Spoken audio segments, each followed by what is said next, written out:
Happy February 2025, everybody, to our Bair Fetish playing community. Marcy Bair, Victor Orozco. Let's get into it because it's tax season and we gotta hurry up, right? We love it. We love it. We have to get those 1099s to you. We know. And we also know that they come, and you may not know, they come in different ways. In waves, right? So yeah. sometimes if you have a 1099R that comes from a retirement account or a distribution or a qualified charitable distribution you may have taken, those statements tend to come pretty quickly in the year, end of January, early February.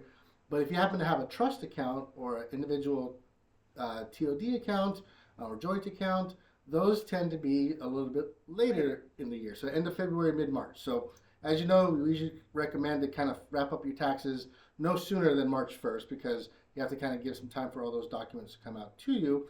Just know that they come out. Account View is a great way for you to download them. You can reach out to us.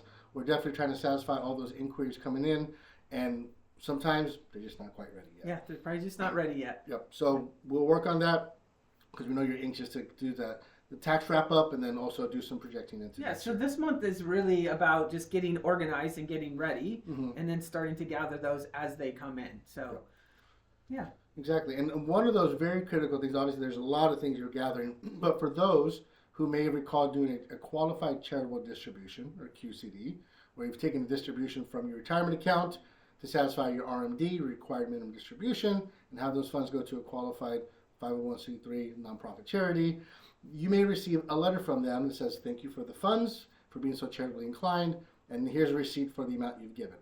Now, with those documents, if you give those to your tax professional without any context, they may think you've just made a charitable donation. And in a way you have, but in a way you kind of have not. The way it's reported on the tax return, charitable contributions versus qualified charitable distributions.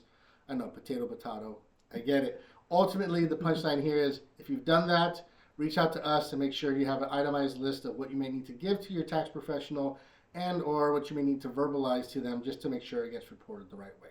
Over the years, we've seen moments where those aren't fully reported the right Tax way. professional hasn't quite done it the correct way. Yep, so we want to make sure we're all on the same page there. So if that happens to be you on the other end of the screen, reach out to us. We'll make sure you're taken care of. We will reach out to you and do some proactive things towards the end of February, early March. But just know, again, if that applies to you, reach out to us. Yep.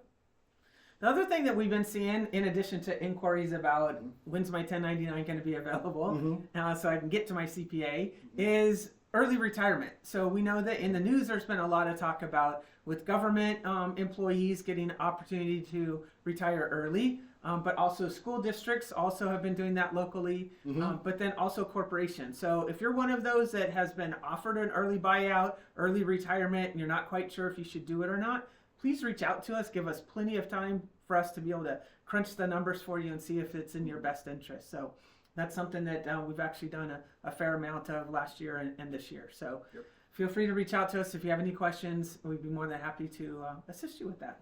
Yep. And here we go to another tax season, and we'll get you wrapped up as best we can. And if you have those inquiries, like Marcy said, we're here to help. Take care, everyone. See you soon. Bye.